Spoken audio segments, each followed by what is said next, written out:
Hello, everyone.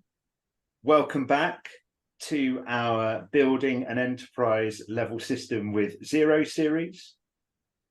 Fantastic to see so many of you filtering through. I'm just going to give it a few more seconds for everyone to join.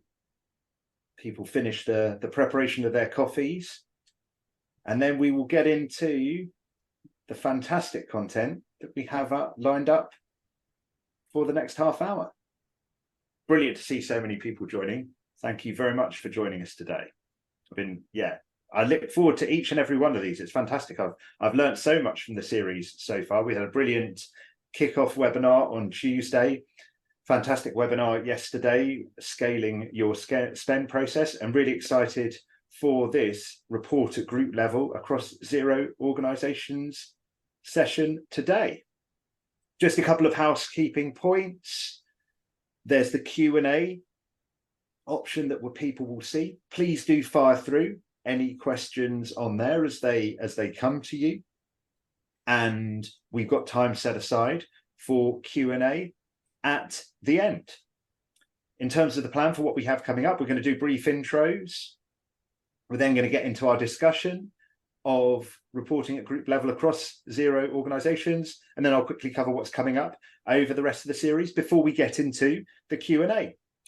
Very brief intro about me. My name's David Tuck. I'm the co-founder and CEO here at Mayday. Our mission is to mend month end. We're starting with the needs of multi-entity businesses, intercompany recharges, cross-entity bank reconciliation, ensuring that your intercompany loans never again fall out of balance. I'm an accountant by training. I qualified at Deloitte, then did a succession of startup SME finance leader roles, headed up the finance teams for two, Xero using multi-entity groups. And with this series, we're really trying to create the resource that I wish I had as a Xero using finance leader of how best to grow with Xero as our accounting system. I've been an accounting tech entrepreneur for the last decade now. I was previously the founder and CEO at Chaser, the accounts receivable software, and then have been building Mayday with my co-founder Griff and our fantastic team for the last couple of years.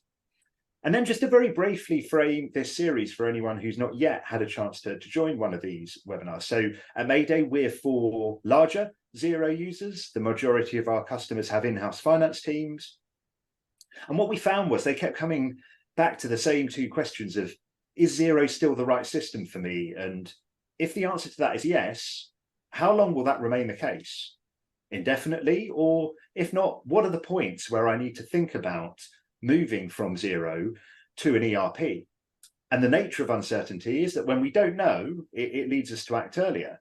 The ERP move is widely recognized as horrible and hectic, as one of our customers calls it, incredibly expensive.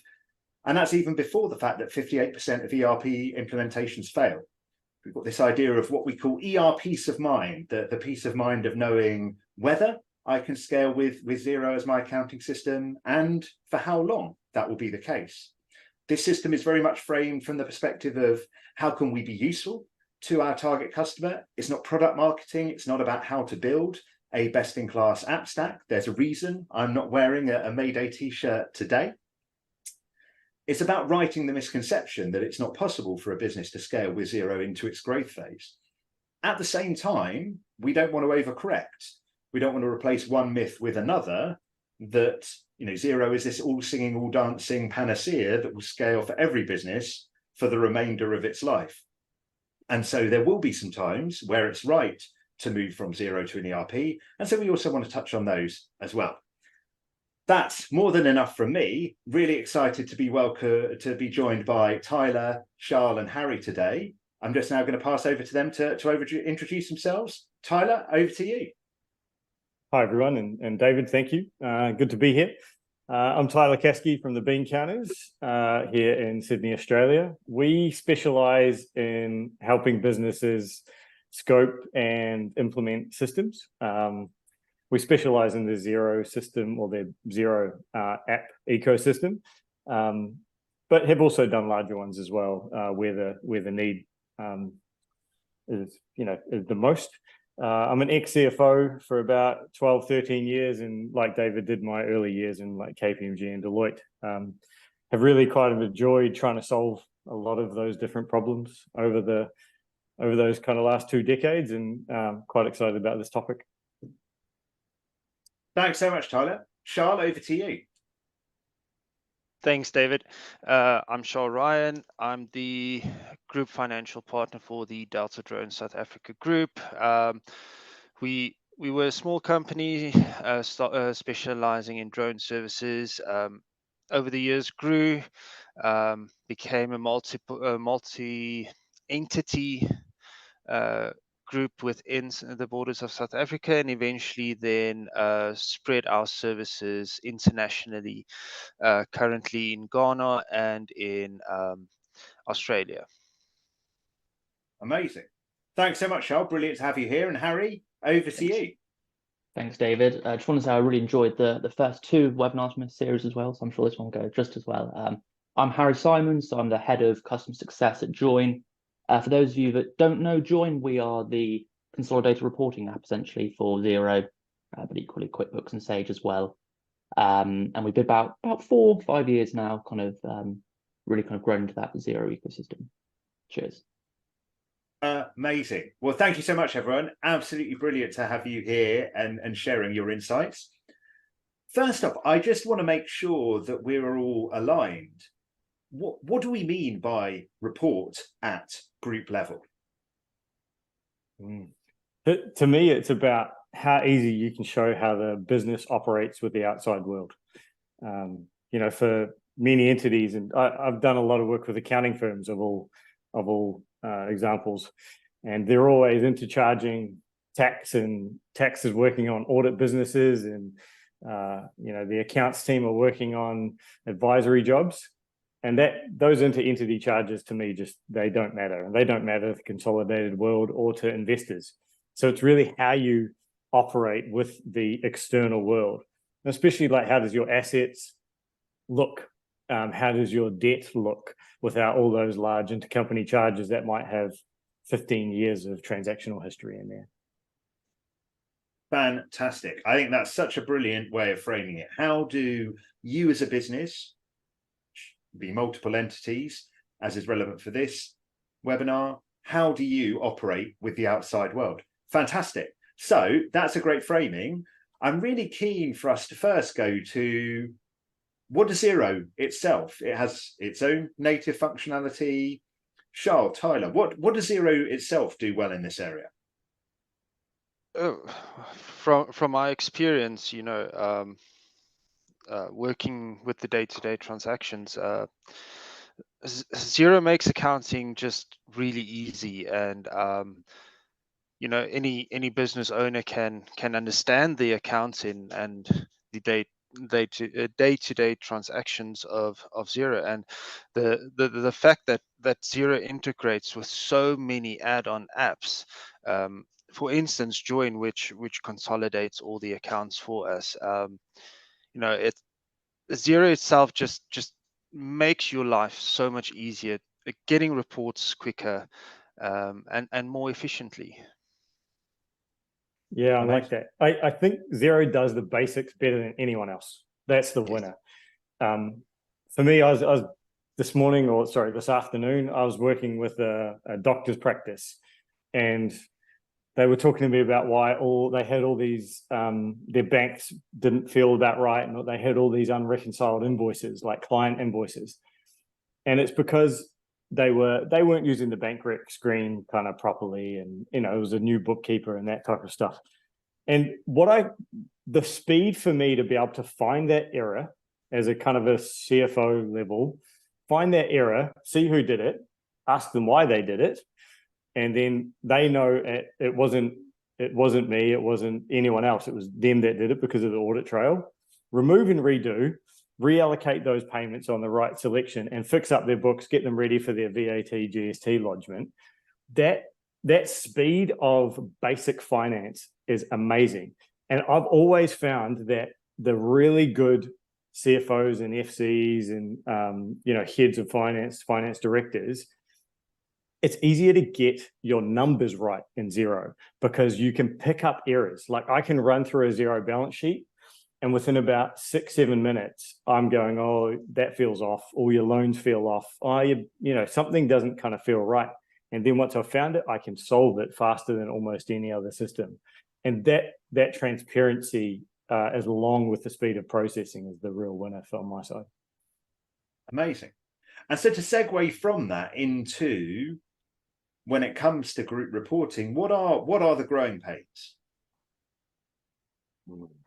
Harry, what do you got? You've seen this a lot. Yeah, so obviously kind of very well versed in this. I guess kind of the number one pain point that we get from customers is always about that kind of, particularly kind of the larger organizations, is getting that kind of single point in time view. So whether you're working kind of, if you're by very nature having the need to consolidate, you're likely to have businesses across different currencies, different geographical locations, different languages even, and having all of those issues kind of in these kind of like basically data silos. With Xero, it makes it really hard to bring all this data together and get that one point in time kind of consolidation, and then kind of the Xero ecosystem or consolidation tools, I guess, and the automation with that allows you to bring all of that data into one place without having to worry, oh, has my bookkeeper in France done this for me, or has this person on the south coast of England kind of uploaded their Xero this week or even the last month. That kind of automation, bring it all together, kind of on the dot. Consolidation, so powerful. Yeah. The growing pains are like the most interesting part.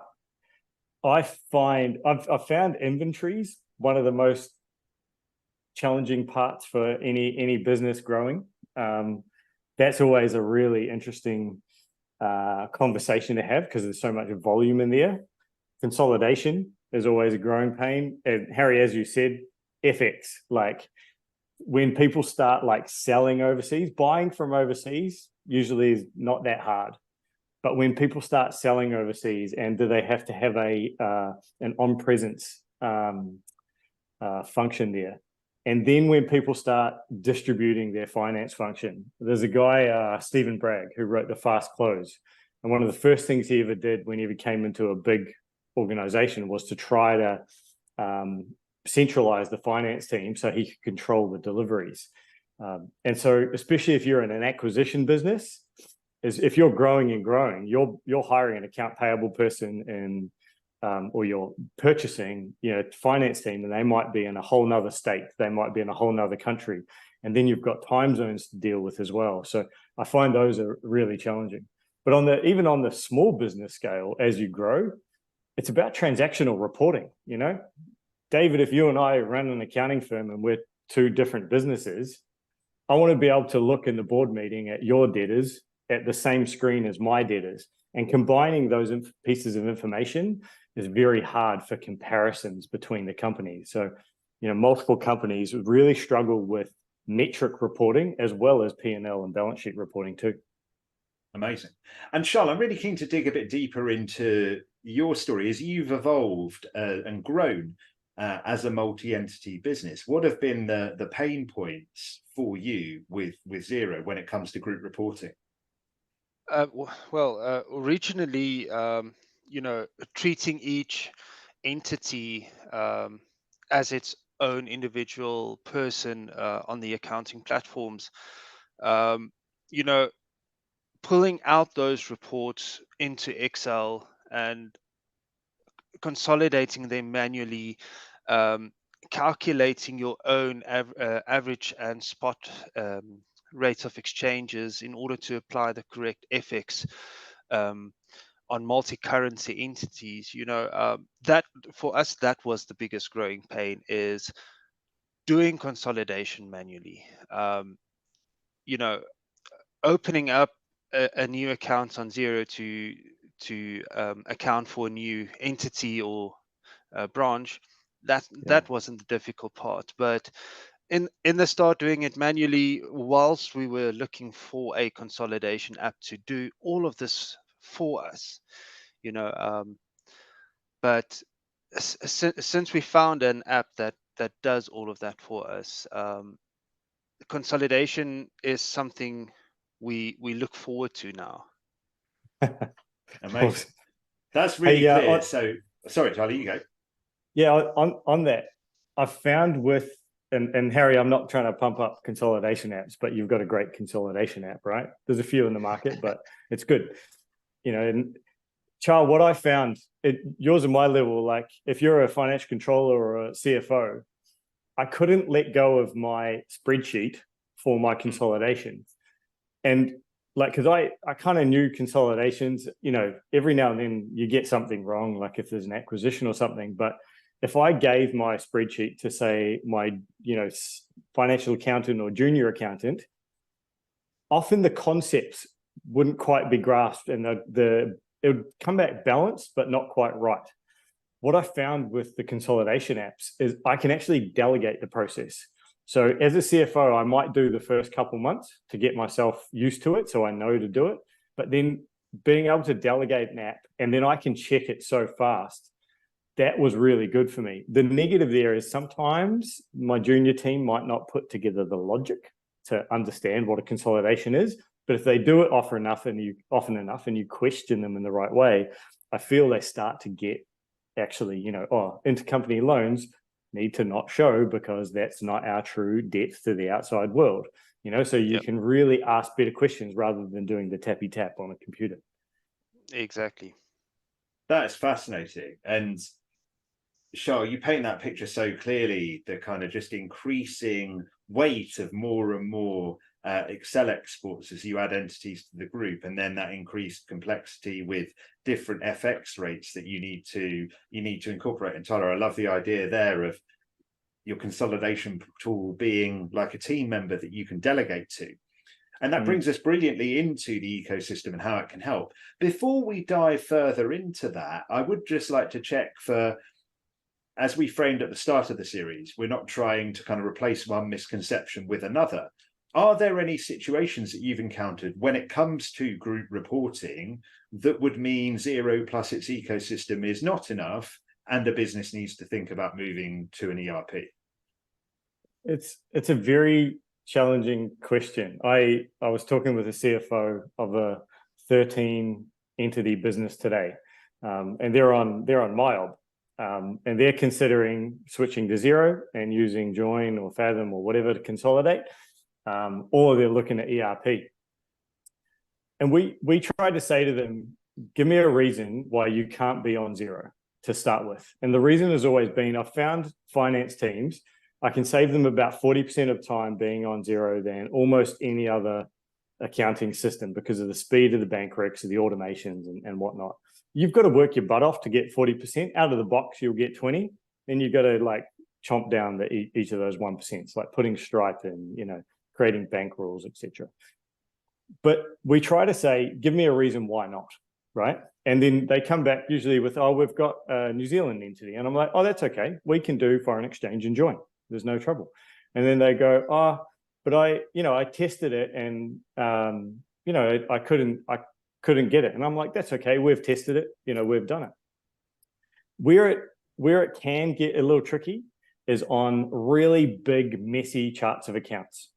So if you've got multiple entities with really different charts of accounts and there's no way to align them, you can still use Xero. However, sometimes having a single chart of accounts and a single ERP is that one big benefit that I can do it. And then the other one is obviously the transactional volumes. So if you oversee that, if you go over like a couple thousand transactions per month in Xero, that's when you want to move up. And that's each entity, isn't it? The transaction volumes. Yeah, each entity. Yeah, a lot of people forget that. And David, I remember I've said to you, we put 4,000 transactions through a business once, and everything still worked for the month. Amazing. Brilliant. Really clear. I'm keen to move on from that into how the Xero plus its ecosystem can help when it comes to consolidation and reporting at group level. Charl, we've had brilliant insights from you around the impact that you've been able to make internally by implementing a consolidation tool and working with Joiin. Tyler, I'd love to kind of come to you and to you, Harry, around, Tyler, the stories that you've seen from the businesses that you've worked with, and Harry, some of the stories that you've seen from your customers. So I might come to Harry first and then Tyler, back over to you. Yeah, so kind of the real success stories that we always the ones that kind of come from thinking, yeah, maybe they need to move to ERP, coming to Joiin or kind of any consolidation platform, I guess, and going, wow, kind of it's that simple. We don't need to move yet. So kind of the one kind of that springs to mind initially, we have kind of a well-known kind of high fashion brand that had kind of different entities across the globe, most of them on Xero, but then some of them kind of operating out of China on spreadsheet exports and trial balances, and it's all a bit complex. And they came to Joiin. They had a bit of a play around with it, and basically kind of within they got that aha moment really early. Got that buy-in from the whole team, because they kind of, the one person who used it showed a friend, showed a colleague, and then the whole team got really excited about using a console tool that was taking them kind of months, not days or hours previously, and basically meant that they weren't producing those consolidated reports monthly like they probably do now, because it was just kind of unwieldy and just not really possible to do. So that's kind of the one that sprung to mind there about kind of rebuilding. Yeah, nice. Amazing. Nice. We were quite similar. We had this. I'll give you my easy success story, and I'll give you the big success story. They've got really different backgrounds and then outcomes, and one made us a little bit of money, but with a great result. The other one made us a lot of money with a great result for both teams. So the little one was a 5-entity business that we moved off QuickBooks, the old QuickBooks, onto Xero, and the owner was looking to sell. And so he's like, I want consolidated reporting, but I heard Xero can't consolidate. And I was like, no, we can do it. And we grabbed one of the consolidation apps and showed him a demo of it. And he was like, yep, okay, cool. Now, he had a fantastic bookkeeper, and they had 1-for-1 entity accounts, and they always balanced. She was that good. Like 5 entities, they all had 3 or 4. That consolidation took me, for 5 entities, took me 6 hours. I remember sitting on my couch, and I just did it one night, billed them the 5-6 hours of time, sent them the consolidated report, P&L and balance sheet summary, P&L and balance sheet detailed, PDF. They said, thank you. They still use that report, and they've never called me again since, which is good for them, but also bad for my recurring fees, which is fine. And so that's how fast it can go. Automated reporting if you've got good bookkeeping, and I really call inter-entity stuff like that's where you want your juniors and bookkeepers to do. The biggest we've played with is a 25 entity, now 27 entity Xero file finance business with like intense trickle down of intercompanies where financing happens in the big one, and then it changes, the debt structures change in the little ones. So many intercompanies moving through. And David, I know we've talked to them about Mayday as well, and I reckon they'll be on Mayday soon. The play for us there was we spent the best part of 2 weeks, simplifying all their books, splitting out their intercompanies. We even aligned their chart of accounts, and we mapped all their books into a consolidation tool. They were on day 20 month end with 2 full days consolidating their 25 entities. They're now on day 8, and the CFO reckons they're going to get to day 4 very soon. Consolidations are a click of a button. And a quick check to make sure everything balances. We're down to 15 minutes where it used to be 2 full days. That's my favorite success story. It wasn't cheap because they had a lot of mess, but it was the end result will pay for itself with ease. Amazing. So just to make sure I heard that right, it was day 20 to day 8, and then soon to be to day 4. Day 4, yeah. And wow. I reckon this guy can get down to day 1. He's a weapon. And he's hired a fantastic team. There's 2 I see. This financial controller, she's on every single transaction. If someone gets an intercompany out, she's on it. Amazing. That is absolutely fantastic. Sorry, was someone else about to jump in there? I was going to say, Charl, what did you save time on your consolidations? How much did you, because you've got quite a few entities in your group, what time are you saving there? Yeah, we have 10 at current. So we drilled down our consolidation from 4 working days up to literally 7 hours. Oh, And wow. Wow. that is literally going through every single transaction. It's not just pulling the reports on Joiin, but understanding all the consolidation entries being entered to only 7 hours. Yeah, Hey, Charl that's is huge. very much one of our super users. We're always keen to kind of parade Charl, aren't we, Charl? We've done quite a lot of work together on white Yes. papers and interviews and case studies. Nice. Yeah. But Nice. it's not a unique story, to be kind of quite frank. That kind of really kind of like days of time saving. Amazing. Yeah. Well, look, you've got to recognise where, quit whilst you're ahead in terms of stories. I'm not sure we're going to do, better than we had Tyler's from his macro perspective, 20 to 8 to 4, and then Charles down to 7 hours. That's absolutely amazing. What I'm keen to do now is to move on to each of you. If you could share your one top tip for scaling with Xero, what would it be? So, Harry, I might come to you first, and then to Charl, and then to Tyler. Yeah, great. So this is one from kind of very lived experience of working with customers, speaking to customers, how they've kind of scaled and grown. Basically, kind of lay your foundations really well, do your research, find what tools that you need for your kind of specific needs. And like you can cherry pick, can't you, from the ecosystem? There's so much to choose from. You can be so specific for your needs. And then kind of get your results early and share it with the team. So if you want to get buy-in from your CFO, from your colleagues, kind of show them the aha moment, show them kind of what you've achieved in this kind of potentially short period of time, or kind of just the results you've got. And that will allow you to get real buy-in and kind of really emphasize the whole team, kind of pump up their tires, get them going with you. So that would be I've cheated there. There's two, but I'll drop out on that one. Brilliant. Charl, over to you. Your top tip.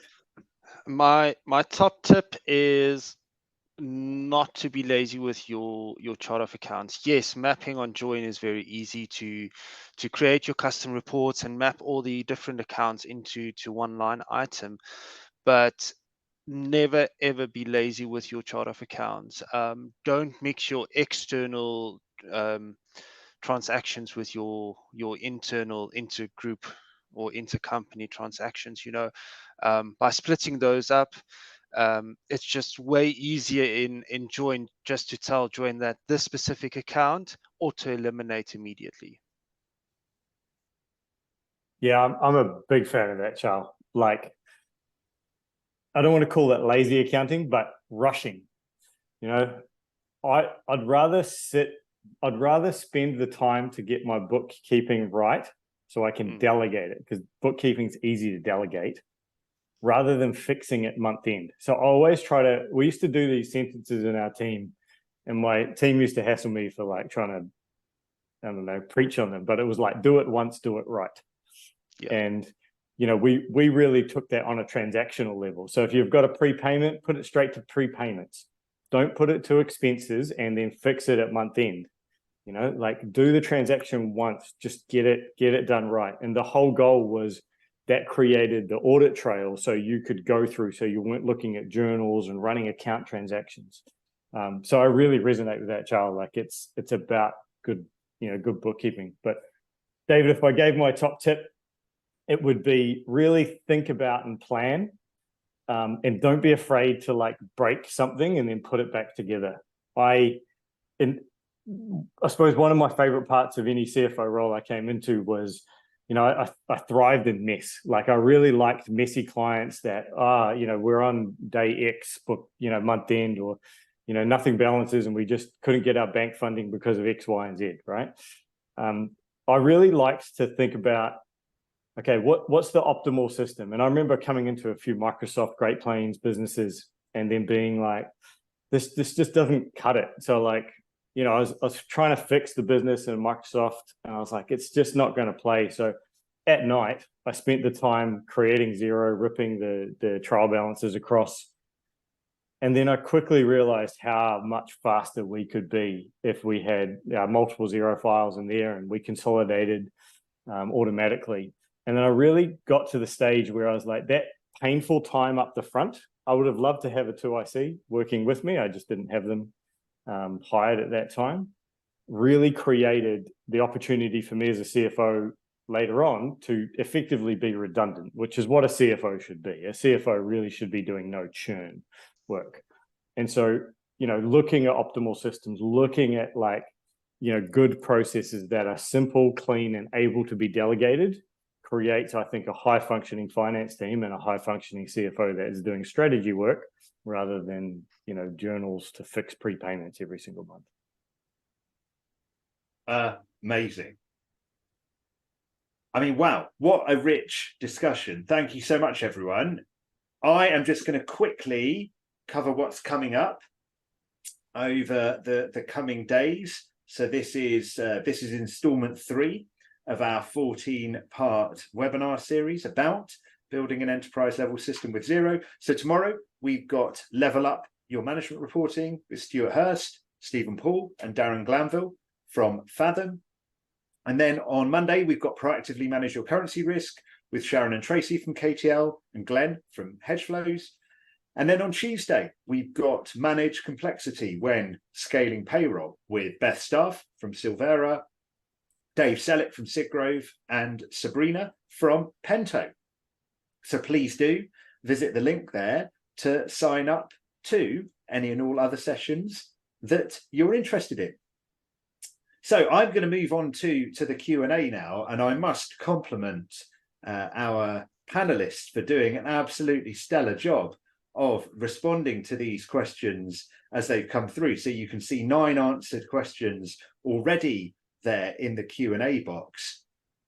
There's a couple that I'd like to pick up on. First, Alison's question about single chart of accounts, because it was Charles' top tip in that front. And I think this is such an important point. It won't kill you if you don't do it, but it will create a lot more work. I was actually on an onboarding call earlier with a new Mayday user. They've got about 30 entities in their group, and them running through their kind of recharge rules and trying to work out, okay, what's the account called in different entities. They'll get there, but it will significantly increase their time to be able to set things up. So in terms of that beginning with an end in mind, my lived experience, and that's reflected in Charles' comments and Tyler's comments on this as well, my lived experience is it's so worthwhile being out ahead of this, Alison, and having that uniformity and consistency of chart of accounts from day one.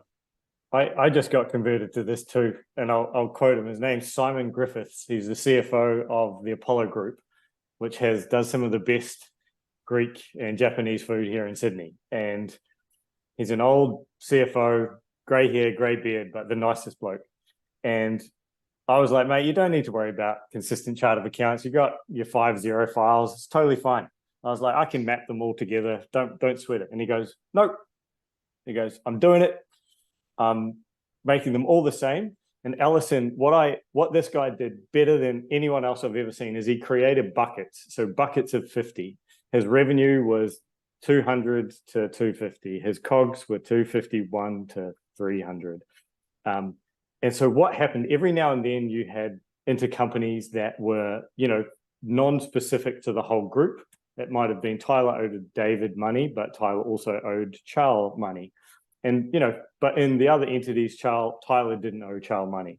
So by creating buckets, when we came to do the consolidation in the apps, it flew. Like it took a couple of days to set up. We did a whole bunch of tracking category, divisional reporting. And then I said to him, I was like, mate, you were absolutely right. Like, because I was a bit more ad hoc with my chart of accounts and I'm never going back. Like, I really learned that lesson. You're not saving 50 days of time, but you're saving painful, what is this and why is this here? You're saving mental capacity that can be best spent looking at the reports rather than trying to make sure they're right. Amazing.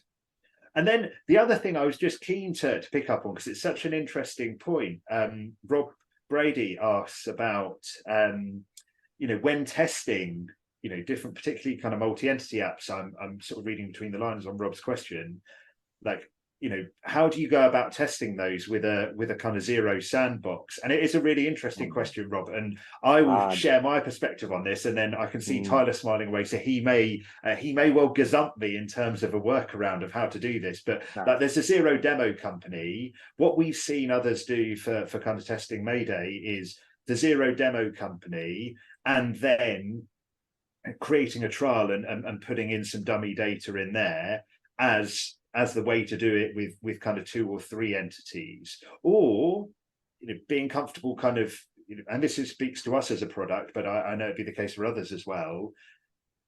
You can test it within a confined space within us and not post anything back to your Xero data. So be safe in the mind that it's not going to do anything to your Xero data. You can fully test and see what it would look like in your Xero organizations, all safely within the trial period. And hopefully all goes well and you move forward post-trial and take out a subscription. But if not, you'd have the ability to cancel your trial. So those are the 2 approaches I see. People saying, well, it's an enclosed safe space, so I'm happy to use my real live Xero data, confident in the fact that we use the Xero single sign-on and have gone through their certification process. Or if I do want to use some dummy organizations, using the demo company plus maybe 1 or 2 new trial accounts that you just blitz through the setup process, populate some dummy information in, and then you have the basis with which to test. Yeah, so I hate to think how many apps have got or have had access to my Xero file and know how much I spend on coffee. That's the risk. But yeah, Rob, to your answer, I test on my Xero file all the time, but I have found some really cool workarounds. The demo file, I don't actually use that one that much for it. I use, on the Xero app marketplace, there's an entity called Backup My Books. And for a couple dollars, you can back up your Xero books and then reload them into a test file. That one I use a lot for if I'm testing high volume. So we do it for our Power BI reporting. You back up and then create the new file and pull all that data, and then it gives you a whole bunch of invoice and bank reconciliation or bank item transaction testing. It's quite strong. But yeah, I would love to be able to have something every now and then. For about 9 months, I had like a Tyler's testing file that I was paying $30 a month for, because I didn't want anyone having access to certain data. But yeah, I gave up that path. Well, thank Charl, you. what do you do? Yeah, Charl, over to you. Charl, what do you do there? Like, how do you test and play?